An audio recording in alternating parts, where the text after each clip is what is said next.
Hello, children. We are going to now start with the last part of the chapter. Okay, so in our classes, we have already studied a lot about plastic, about the types of plastic, how plastic is so widely used everywhere in making different type of articles. We have also learned that polythene is also a very popular form of plastic that is normally used in all households. So we have learned a lot about plastic. But we all have heard that polythene bags, they are causing a lot of environmental pollution. In fact, all types of plastics, as you can see in these figures also, they are responsible for various types of pollution like air pollution, water pollution. So it is harming our planet Earth. So there are a number of disadvantages of using plastic. Like जैसे हमने हर topic के अंदर ही पढ़ा है कि हर type of material का अगर कुछ एडवांटेजेस होते हैं तो उसके कुछ डिसएडवांटेजेस भी होते हैं जो हार्मफुल इफेक्ट्स क्रिएट करता है। ठीक है, तो ऐसे ही प्लास्टिक का भी बहुत सारे हार्मफुल इफेक्ट्स है। हमें ये तो अब तक पता चल गया कि प्लास्टिक जो है हमें कितना हेल्प करता है। We know that plastic is used in so many purposes of our daily household. ठीक है, लेकिन प्लास्टिक से काफी नुकसान भी होता है। तो हम अब देखते हैं कि प्लास्टिक के वजह से क्या क्या नुकसान हो रहा है हमें और हमारे प्लैनेट अर्थ को।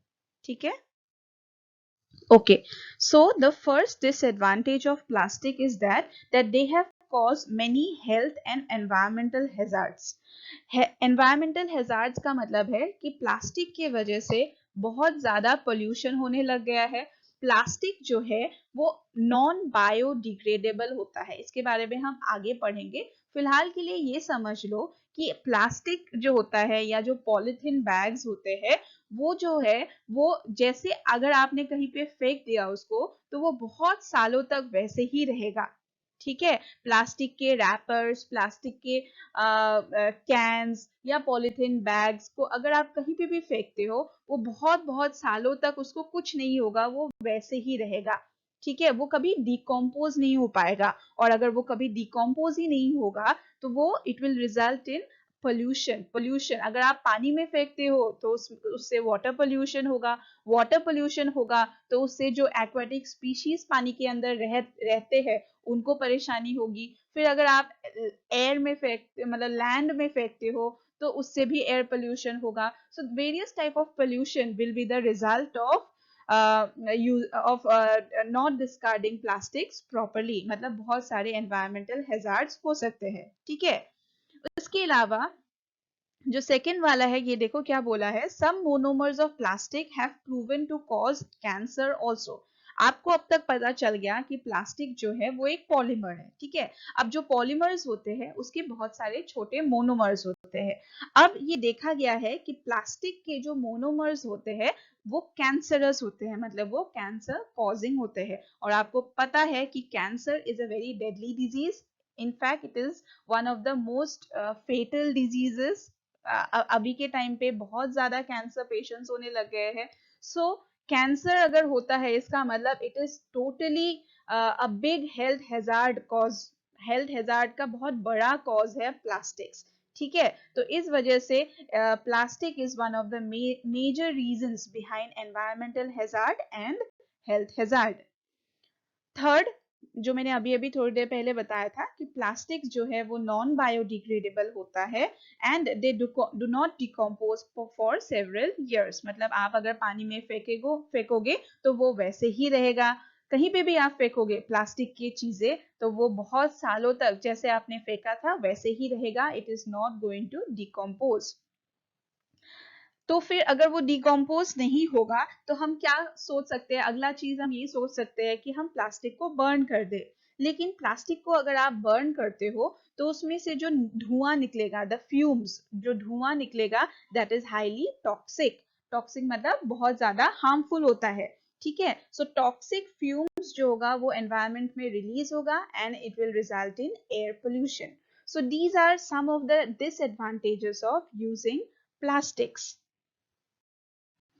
ओके, अब देखो दोबारा से, what are biodegradable and non biodegradable polymer.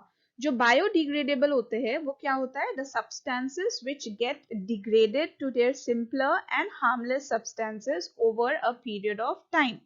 ठीक है, और ये हो गया biodegradable. And the substances which do not gate degraded to their simpler and harmless form over a period of time are non biodegradable। जो बायोडिग्रेडेबल होते हैं वो क्या होता है, वो धीरे धीरे अपने सिंपलर फॉर्म में डिकम्पोज हो जाता है, और डिकम्पोज होके they they go inside the earth, they are known as biodegradable. और ये कौन करता है, this degradation of substances is done by microorganisms। So all those substances that can be decomposed by microorganisms in a natural way are known as biodegradable substances, and all those substances which cannot be degraded by microorganisms in their natural way are known as non biodegradable resources। समझ आया मैंने क्या बोला, कि जो micro organisms होते हैं वो अगर जो भी हम कूड़ा फेंकते हैं या जो भी हम सब्सटेंसेस फेंकते हैं उसके ऊपर अगर एक्ट करके उस कूड़े को डिकम्पोज कर सकता है इन देयर नेचुरल वे, तो उसको बोला जाता है बायोडिग्रेडेबल। ठीक है, और अगर माइक्रो ऑर्गेनिजम्स उन सब्सटेंसेस को डिकम्पोज नहीं कर पाता है by using their natural method, then उसको बोला जाता है नॉन बायोडिग्रेडेबल। ठीक है, जो ये बायोडिग्रेडेबल होता है वो हार्मफुल नहीं होता फॉर प्लांट्स एंड एनिमल्स, लेकिन जो नॉन बायोडिग्रेडेबल होता है they are harmful for plants and animals. Example देखो, काउडंग, लीव्स, पेपर एक्सेट्रा, ये सारे जो है ये है बायोडिग्रेडेबल। और यहाँ पे नॉन बायोडिग्रेडेबल में plastic, polythene, DDT etcetera, these are non biodegradable. ठीक है, तो जनरली हम देख सकते हैं कि जो नेचुरल चीजें हैं, जो नेचुरली मेड होता है, जो हमें नेचर से मिलता है, जिसको हम ऑर्गेनिक बोलते हैं, they are known as organic substances, तो वो होता है बायोडिग्रेडेबल। लेकिन जो आर्टिफिशियली मेड, जो ऑर्गेनिक नहीं होते, जो आर्टिफिशियली मेड सब्सटेंसेस होते हैं, they are mostly non biodegradable.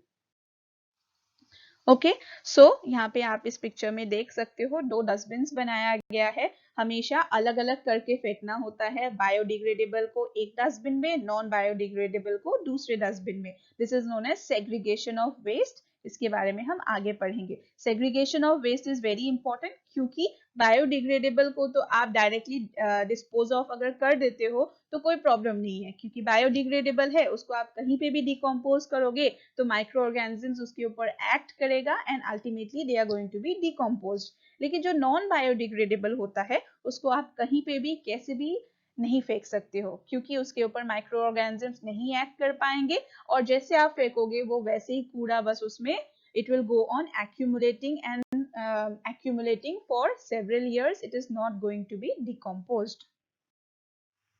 Okay, देखो यहाँ पे in this table we can see the different types of waste. ये आपको इसलिए बताया जा रहा है ताकि जब तक आपको ये नहीं पता चलेगा कि कौन सी चीजें बायोडिग्रेडेबल है और कौन सी चीजें नॉन बायोडिग्रेडेबल है, तो फिर आप उसको सेग्रीगेट कैसे करोगे। So segregation of waste is very important. जब तक आप उसको सेग्रीगेट नहीं करोगे, सेग्रीगेट मतलब सेपरेट, जब तक आप वेस्ट को सेपरेट नहीं करोगे, प्रॉपर डिस्पोजल ऑफ वेस्ट नहीं हो पाएगा। ठीक है, तो यहाँ पे अलग अलग जो वेस्ट जनरेट होता है उसको कितना टाइम लगता है डीजेनरेट होने में, वो बताया गया है।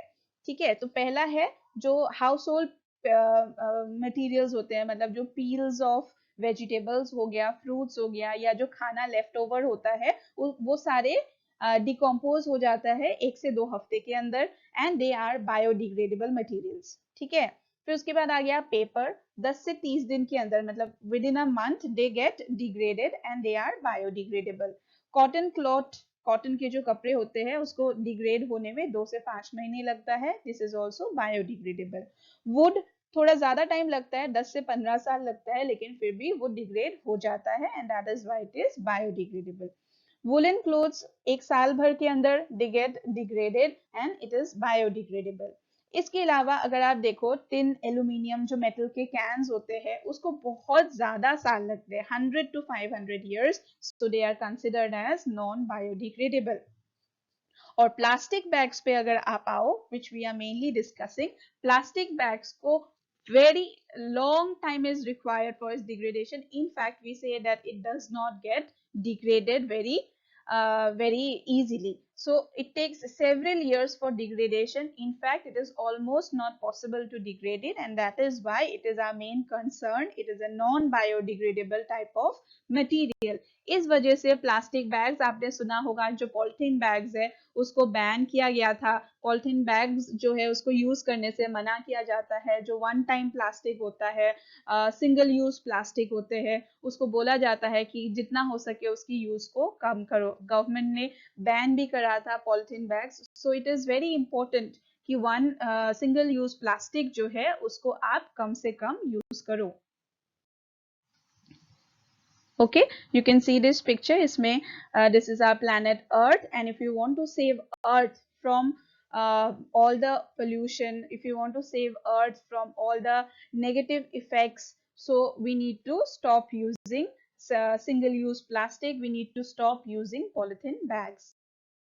Okay, so what all steps can we take to protect the environment now? We should, if at all, अगर हमें use करना ही है plastic bag, it is very important that we should never throw the plastic bags or any other plastic articles near water bodies, drains, roads, etc. उसको proper decompose करना चाहिए। मतलब ऐसा नहीं है आप कहीं पे भी चिप्स का पैकेट खा, मतलब चिप्स का, आपने चिप्स खा लिया, चिप्स का पैकेट कहीं पे भी फेंक दिया, आपने चॉकलेट खाया, चॉकलेट का रैपर कहीं पे भी फेंक दिया, पॉलिथीन बैग्स कहीं पे भी फेंक दिया। So it is very important कि प्रॉपर जो नॉन बायोडिग्रेडेबल सब्सटेंसेस के लिए जो बनाया गया है डस्टबिन, उसी में जाके आप फेंको, ताकि ताकि वो सारे जितने भी प्लास्टिक है उसको प्रॉपरली अपनी जगह पे उसको डिस्पोज ऑफ किया जाए। ठीक है, और जितना हो सके, इनफैक्ट वी शुड, जैसे शॉपिंग के लिए जाते हो, we should always carry our own bags, जो या तो कपड़े का बना हुआ हो, जूट का बना हुआ हो, which are made up of natural resources. ठीक है, तो इट इज वेरी इंपॉर्टेंट कि आप जहाँ पे हो सके, जितना हो सके आप प्लास्टिक का इस्तेमाल कम करो। We should buy products with less plastic packaging. So try to use less and less plastic. Also, क्योंकि आप लोग इसके बारे में पढ़ रहे हो, it is very important that you should educate others also about using what are the harmful effects of using single-use plastic. You should help people to understand that what will be the harmful effects if you are using more number of polythene bags, what will be the harmful effects on air, what will be the harmful effects because of this in water, and overall environment पे क्या effect होगा. It is very important for you to at least make people who are around you understand this. Okay, the 4R principle.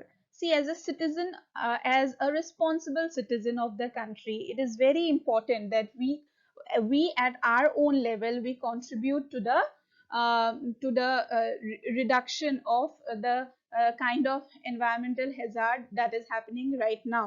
ठीक है, तो उसके लिए एक 4R principle है। 4R का मतलब है reduce, reuse, recycle and recovery। ठीक है, so these are the 4R principle जो आप अपने लेवल पे यूज करके you can to some extent help in reducing the environmental pollution. अब रिड्यूस का क्या मतलब है? Generating less waste in everyday life. मतलब आप जितना हो सके कम से कम वेस्ट जो है वो प्रोड्यूस करोगे। ठीक है, रीयूज का मतलब सबको पता है, रीयूज मतलब जो चीजें आप दोबारा यूज कर सकते हो, instead of discarding them, just reuse them, make use of all the substances in some or the other way.